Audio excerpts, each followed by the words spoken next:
Vantage Point with True North Wealth Partners is for our clients and those wanting to learn more about what's really going on within the markets and economy, as well as overall financial planning topics. Good afternoon, everyone. This is Andy and Eric. Hello there. Vantage Point, True North Wealth Partners, Tuesday, July 22nd, episode number 48. 48. That's Jimmy Johnson. That's right. Oh my God. Is that right? Yeah, Jimmy. That's his old number, but yeah, that's it. Look at that. I don't even know. I know nothing about race. That's good. I'm impressed. You pulled that one out. You surprised me. Hey, you never know. Happy summertime. Yeah. Sunny, warm. It's been an interesting summer. Rain, hot, cold, whatever. Wet. You never know what you're going to get. Exactly. Yeah. Well, good, folks. Well, thanks for joining us here. So we appreciate your time. We'll try to keep this to 15, 20 minutes. A lot of useful information, especially we're going to talk about the new partnership and business relationship that Stratos has with SEI. So we'll hit on that. But before I get into that, got to do the disclaimer. So let me just roll through that real quick so everyone's in compliance. So basically, information that has been obtained by third-party source or believed to be accurate, we cannot guarantee its accuracy or completeness. And also, it's going to hold up sheets and stuff. Also, the following information is general information only, is not intended to be specific investment advice. It's important to consult with your financial advisor who understands your individual financial situation prior to making any investment decisions. And anything that Andy and I talk about, it's our opinion, our belief. That's just common. So it's taken by nature. That's just how we roll. So all of this is coming from us. Okay. That's right. Yeah. Good. All right. Well, so finally, folks, so thank you for your patience. It's been a few months ago. You all signed off on the forms, the e-document signature about the new arrangement. So Immigrant Partners is now transitioning out. And then finally, they closed the deal. They just signed it last week. You're going to be getting an announcement here this week on July 25th.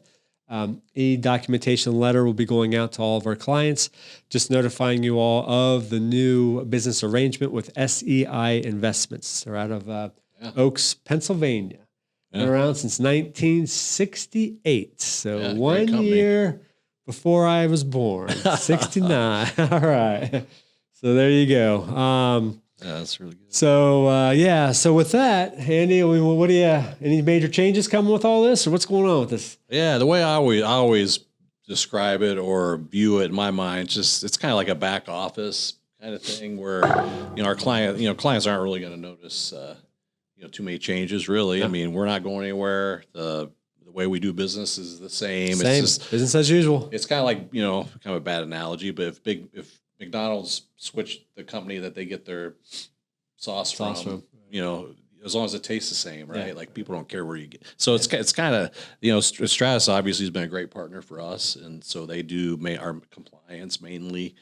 Yep. They audit IT, billing, all that. Yeah. They audit basically we're doing what we're supposed to be doing. So SEI, with them coming in as a major partner or really owning Stratos, they're going to be able to bring a lot of they're very, very company, been around a long time, so they have a lot of really good things to bring in. Yep. Mainly technology. Yeah. There'll be things changing with us between now and the end of the year. So that's what we were hoping, sort of banking on, weren't we? I mean, we were hoping that this stuff would occur. And I and Andy have spoken. We're just glad it's not a PE firm. PE is a private equity investor. We are so tired of PE firms.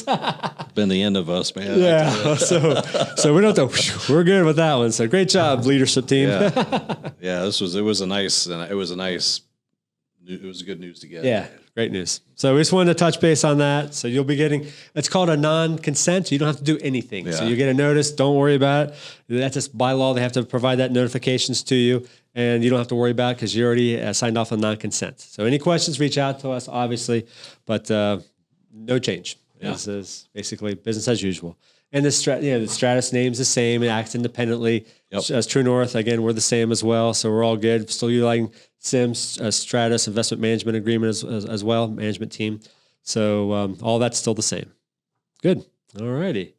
Well, we touched on that. So markets. So what happened over the past quarter? So quarterly update here. So what, tariffs, non-tariffs, what's back and forth? Yeah, a lot of all over the place, right? Yeah.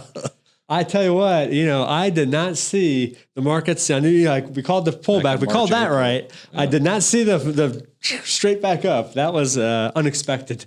Good news, but unexpected that it rebounded that fast. So, for sure.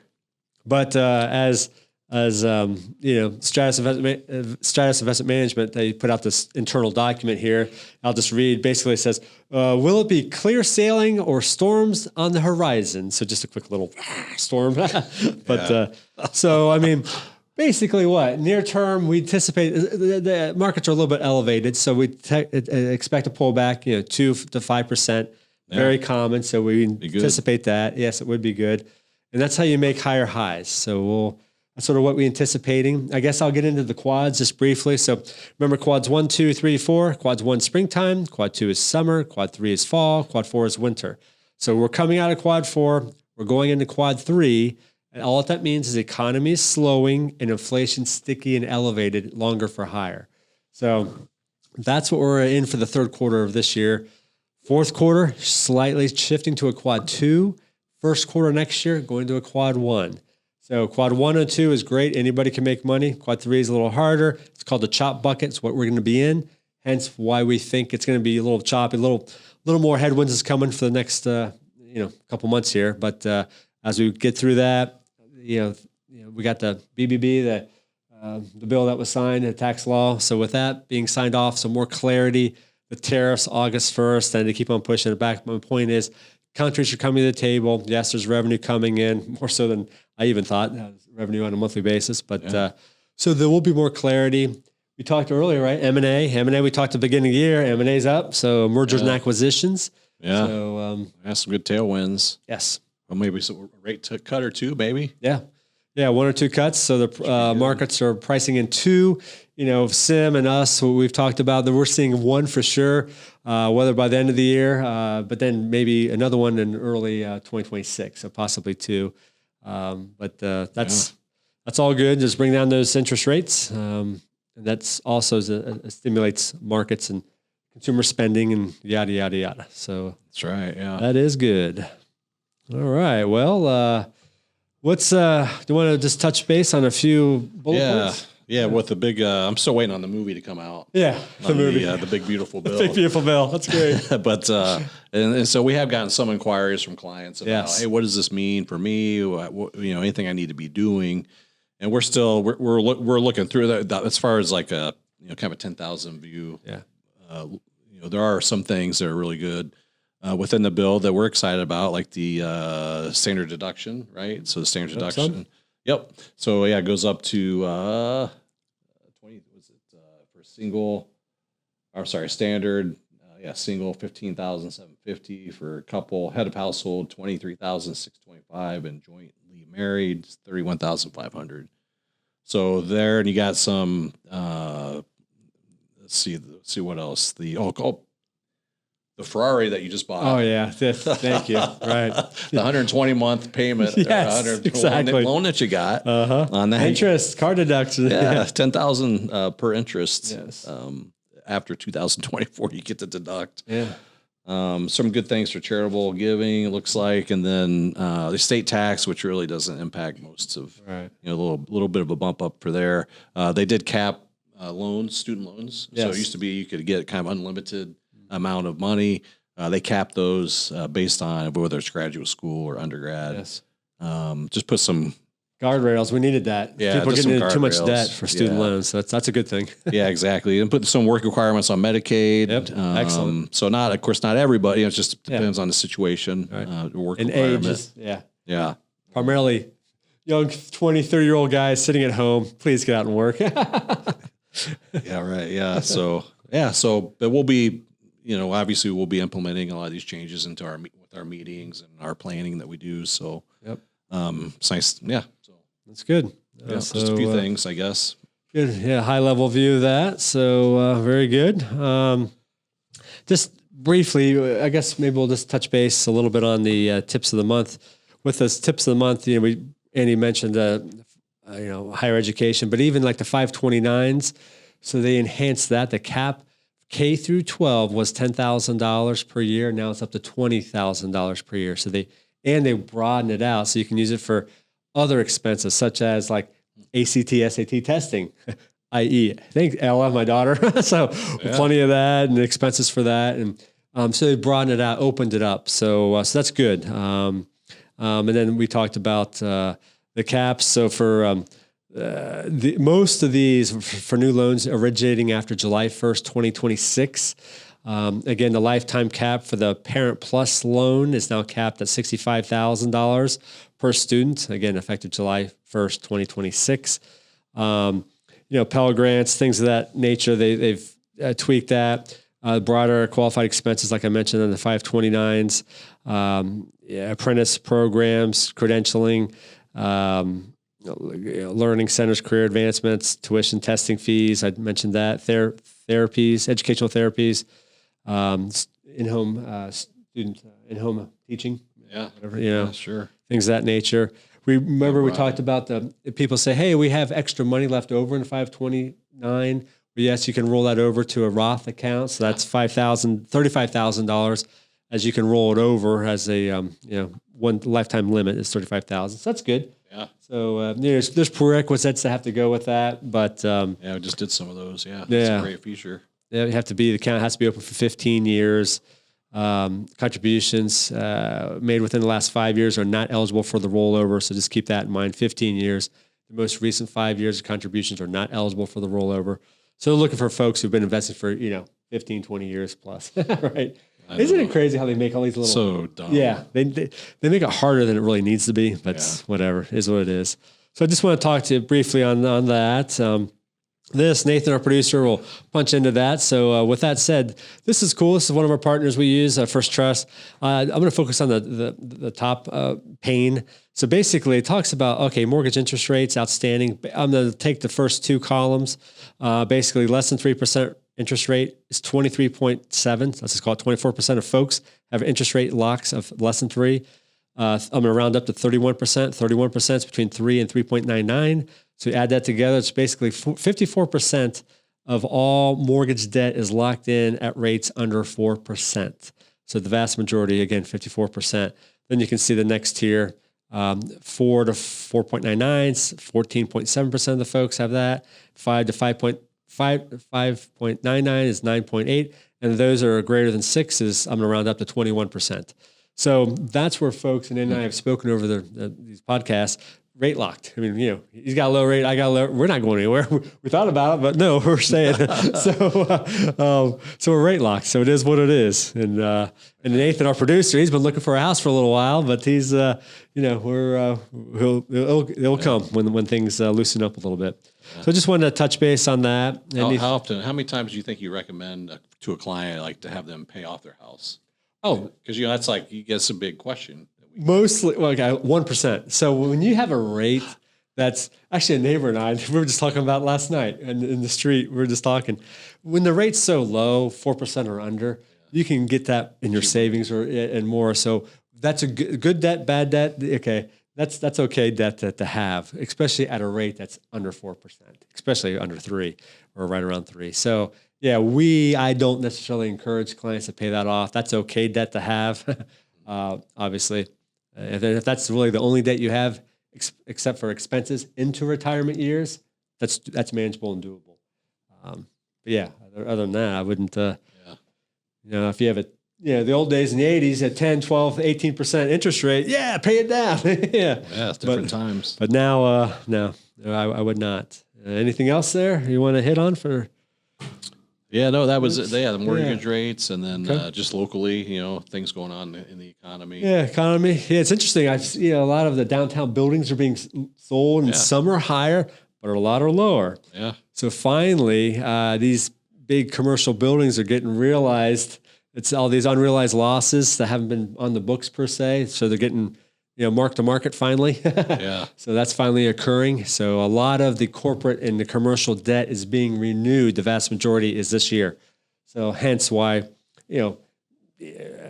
Trump and others have been saying, hey, Fed, lower rates. It helps secure the debt lower. So we're paying over $1 trillion in interest a year on our debt. So every little basis points in interest rate movement will help everyone, government and Americans. Yeah, right. Yeah, a lot of apartments around Columbus. Too many. Oh my gosh, Crazy. It's like crazy. everywhere I look, I wonder how that's going to play out when rates come down and the multifamily has lagged. See, multifamily's been holding up, been the leader, and single family's been down. So now it's going to go like this. Yeah. I don't know. You see rents come down, I would think. Yeah, they have. Yes, they have come down a little bit. Yeah. But crazy. Yeah. All right. Well, folks, we're going to go through some charts. It is the visuals that I love. So here we go. All right. So with that said, I'll go through this fast, but it's very informative. Stock market valuations. So basically where we're at. And all this comes from Clearnomics, is the vendor that we use. So you can see here today is the little diamond versus the red X is 1 year ago. So pretty much things are elevated across the board. The diamond on PE, price to book, price to sales, price to cash flow, dividend, or two standard deviations out. So that's why we anticipate a little bit of a pullback is due, because all the indications tell us that as well. Bond market volatility. So we use this, you've heard me talk about this. It's called the MOVE index. This is the bond market volatility. It's similar to the VIX for the stock market volatility. So the MOVE index, it just talks about variation in the volatility for the bonds. The average is 87, right on, it is 87. Okay. So that's as of yesterday. So we are right now at the average, but you can see how it was more volatile and spiked back up a few months ago, then it's come back down now. So that's a leading indicator somewhat. So you listen to the bond market. The bond market tells you what's going to happen to the equity market primarily. Stock market volatility is the VIX, 30 days going out for the options traders. The average is 18.4. Right now it's 16.6. So it has come back down again with the tariff debacle there a few months back. 52, the market's overreacted, but then you can see the spike and went right back down. So that was an opportunity. And stock market pullbacks of 5% for the S&P 500. On average, it happens 4.6 times a year. Currently, we're at 5, so we're a little bit above average. And we could see a few more, wouldn't surprise me, between now and the end of the year, the back half of the year. Stock market pullbacks for 10% for the S&P. Again, the average is 1.2 times per year. We've had 2 already, okay? Yeah. So will we see a third 10%? I don't think so. I called that last time, so I'm not inclined to say that. Certainly on the 5%, yes, but not necessarily on the 10%. So that's what we think, but we'll see. S&P all-time high. So this is really cool. Andy and I have spoken about this. So right now we have 10 all-time highs so far year to date this year. Last year we had 57 all-time highs. So typically when you get all-time highs, you keep on getting all-time highs, and there will be some ebb and flow, back ditching and filling, but that's how you retest, normalize, give it space and time, and then you move higher. So that's what we anticipate later on in the back half. S&P 500 earnings growth rate. So it's just slowing a little bit. It averages 7.7. It's been elevated, propped up all these years by M2 money supply, government spending. So now it's going back to reality. So things are turning around and standing on its own 2 feet. Okay, taking away the walker. The 2 years, 10 years, the yield curve. So the 2 year, 10 year, now it's 0.53. So it's now positive. You can see how negative it was for over 2 years below the zero line. So now it's positive by 0.53 basis points. And the average spread between the 2 year, 10 years is 0.85. So at least that's a good thing. Economic growth, again, the first quarter was revised down to negative 0.5. So negative 0.5, that's for the Q1. Q2 earnings and Q3 and Q4 will be higher. I'll just generalize it like a 2% range. So in that 2% range, could be high upper ones, 1.9, what have you. But you get the point. Things are just be slowing, but no recession is not. We haven't been calling that for this year. We still don't see it. Just things slowing. Economy slowing. Leading economic indicators, again, this has been negative for 2.5 years now, but to below zero, LEI, so there's 15 or so leading economic indicators, and they're negative. So current readings minus 0.4%. So it's come off the worst from years ago, but it's sort of curled back over. And typically when you're negative, it's a recession, then, quote unquote, we hit that a couple years back, but not officially this year yet. You have to have 2 back-to-back negative earnings of GDP. So we've had 1 for Q1. We don't see a negative Q2, Q3, or Q4 for this year. That's right. Unemployment. So it's 4.1 is the unemployment rate. The average is 5.9. So you can sort of see where that's at. it's rising slowly, and to be expected. Frankly, there's other companies just starting to lay off. It was my old firm, T. Rowe Price. Sorry to call you out, guys. You guys did an announcement of a layoff here last week. Oh, wow. So they didn't even do it was just internal. They didn't say the number, but So I thought that was interesting. And other firms too. So it's not the blue collar, it's all the white collars now is what they're going after. That's been going on for a year and a half, maybe a little longer than that. But I know monthly payroll gains. So you can see 147,000. The average is 119,000.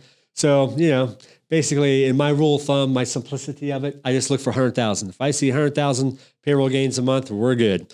It's going to be bouncing around higher or lower, but we'll see. You can see the trajectory. It has been going lower, but as long as we're north of 100,000, that's a good sign. Labor force participation rate, the highest was 67.3. It's before the COVID, and the average is 62.8. So we've come down off the peak. We're at 62.3. So that's close to the average. But what I don't like is to see that tail end. It's going down, down, down. So we had the reversal from COVID, came back up, but ever since a couple of years ago, it's been going back down now. So so. That's because of people getting older, the aging of population, things of that nature. So, that's something to consider is our demographics here in the United States. We're still better off than plenty of other countries, but like Japan, China, that's a cluster mess over there. Wage growth. The average from 2010 is 3.3% wage growth. It happens to be the average from 1990 through 2010 is also 3.3. So basically since 1990 going forward, it's 3.3. We're at 3.9. You can see the wage growth went down and then it bounced back up because all the M2 money supply, free money, boom, boom, boom, and giving a lot of wage increases, but it's getting back to a normality. So you can't be paying $18 for Chick-fil-A and all these places. It's just crazy. And then that food cost gets passed down to us, which we've done in other episodes. How the price of a Big Mac and it's crazy, more than double and great. CPI. So ending here on CPI. So core excludes food and energy. It's 2.9. So CPI has come down, bottomed, gone up a little bit. This next print, Hedgeye is one of our risk forecasters that we use, and also Sim uses them too. They predict the next print that's going for July, that's going to come out in August, was actually going to curl down and go down a few basis points. So it's a temporary blip. It will go down in August when it's released for July, but then it's going to start going back up again. Close to 2.93, but but it shouldn't be much more than that with the projections that we all see and what they're forecasting. So getting that from Hedgeye. And then PCE, this is the Fed. This is what the Fed goal is, 2%, okay, based on the core, which excludes food and energy. It's at 2.7. So it's not the 2% mandate that they want, but, it is what it is. So that's a recap of sort of the health of the economy, looking under the hood, checking those spark plugs, and changing that oil. Right. Yeah. Going back to the racing theme that you started with. That's right. Yeah, that's a good way to put it. All right, folks. So I know we covered a lot, but the good news is status quo. We'll be tweaking the models and getting things more aggressive when sort of later on here, late summer. So you'll see changes. What I'm trying to say, and then good news. I'm glad we have SEI as that Stratos picked them as their partner. So that's great. So status quo there, and then. Reach out to us, any questions, concerns, and we're more than happy to address those for you. So you take care. Enjoy your summertime. All right. Thanks, everybody. Thank you. You can reach this episode on our website at mytruenorthwp.com, by other podcast venue sites, or by calling us at 614-929-2715. Also, feel free to share this episode with friends and family and sign up for our weekly email market updates via our website. Investment advice offered through Stratos Wealth Advisors, LLC, a registered investment advisor. Stratos Wealth Advisors, LLC, and True North Wealth Partners are separate entities. Opinions expressed in this podcast are for general information only and are not intended to be specific investment advice. It is important to consult a financial advisor who understands your individual financial situation prior to making any investment decisions. Some of the information contained herein has been obtained from third-party sources which are believed to be accurate, but we cannot guarantee its accuracy or completeness. The information should not be regarded as a complete analysis of the subjects discussed.